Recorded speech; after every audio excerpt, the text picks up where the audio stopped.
So I feel like we have to talk about the man on everyone's minds right now, and that's Ruben Amorim. In case you have been, living under a rock is an understatement. I don't know, maybe you've been lost in a rainforest for the past few weeks and didn't know Man United sacked head coach Erik ten Hag, and within a swift few days appointed one of Europe's most highly rated and up-and-coming managers with Ruben Amorim. And yes, although I might be late on the trend, I thought I'd do my usual how-to tactical video where I show you how he plays as well as how to implement this in FM. But before we start, please consider subscribing and leaving a like, as I'm really pushing for that 600 subscriber mark. So as usual, we're going to do a tactical breakdown of how Ruben Amorim Sporting played before we go through to the FM guide, just so we can know better and understand how we want the team to play. And this also delves into the intricacies of Amorim's strategic approach and shedding light on the formations, player movements and overarching principles, and define the way Amorim likes to play. So swiftly diving into the build-up phases, starting with the low build-up. Ruben Amorim sets his team up in a 4-2-5 formation with the goalkeeper playing between the centre-backs and a box midfield in the middle, a very modern and trendy way of playing right now. They often drop with attacking midfielders and like using the goalkeeper, which creates a numerical advantage and allowing them to beat the press. Amorim uses central midfielders to have more players in the middle and keep them close together. This makes passing quicker and harder for the opponents to press. It also helps the team to win the ball back faster when they do lose it. He also places one player high and wide to stretch the defense and create more spaces in the middle. In the high build-up phases, Amorim uses the famed 3-2-5 formation, similar to the low build-up but without the goalkeeper between the centre-backs. The two holding midfielders stay on the same side line and one always drops slightly deeper depending on where the ball is. This positioning creates more passing options and allows quick one-touch passes between the midfielders and speeding up the play. In terms of the backline, Amorim uses a high backline in their possession-based build-up to support their counter-pressing. Staying close to the centre allows them to win the ball back quickly and prevents the opposition from regaining control. High backline also shortens passing distances and making it harder for opponents to press effectively. A key aspect to the way he likes to play is to prioritize passing to attacking midfielders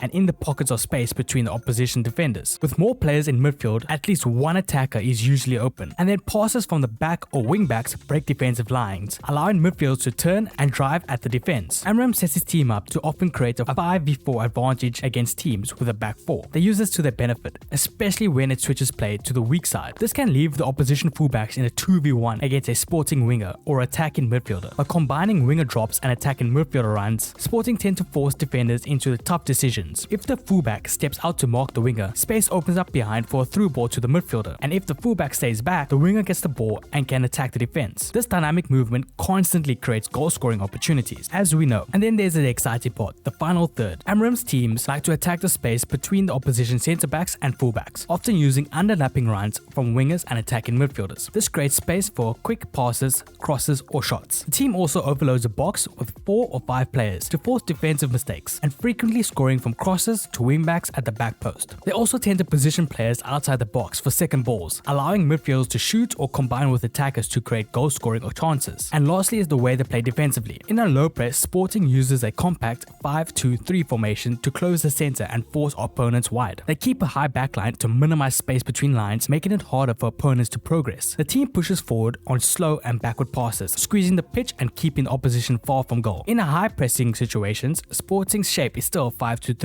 but they do adapt it to block the passing lanes. The striker drops to mark an opposing midfielder while the wingers press the centre-backs. The team shifts one side, swarming the ball carrier to win possession. And in defensive transitions, by positioning many players centrally, Sporting creates an advantage near the ball. This allows them to quickly regain possession after losing it, often preventing opponents from counter-attacking effectively. So now that we've gone through the essentials of Ruben Amorim's style of play, let's implement this into FM. The formation we're going to be selecting is the famed 3-4-3, although I actually found that the 5-2-3 preset is the same thing but translates better in FM. We're going to start off with a positive mentality, as this preset allows the players to move the ball around and keep possession. And in possession, we're going to want to have a fairly narrow attacking width. And in the approach play, we want to use our fullbacks to provide the width and to get forward. So we're going to use play out from the back, focus play through the middle, and overlap right and left hand side. For passing directness, we're not going to play a very direct style of play. So we want to put this as much shorter with a slightly higher tempo. And in the final third, we want our team to have low crosses, but this might be different for your specific team. In case your team has a lot of tall players, you could set it to mixed, but for now let's keep it as low. And then we want to work the ball into the box. And then lastly, we're going to want our team to play with more freedom, so select the option to be more expressive. In transition, it's pretty simple. All we're going to want to do is we're going to want our team to counter press and counter attack when we win the ball back. And then we're also going to want to distribute to center backs as well to take short kicks. And then lastly, for our tactical style, we're going to have a high press with a standard defensive line. And we're also going to want to trigger this press much more often, as well as to prevent goalkeeper distributions. And then the last two things we want our team to do is to step up more and trap on the outside. And then moving on to our player instructions, it's also pretty simple because I feel like this tactical style already does most of the setup for us. But we're going to start off with our goalkeeper on defense, and then in front of him we're going to play a back three with a central defender on the mode to cover, and partnering him are two wide center backs on the defensive mode. And then moving up to the midfield, who make this tactic kind of famous, starting off with the wing backs.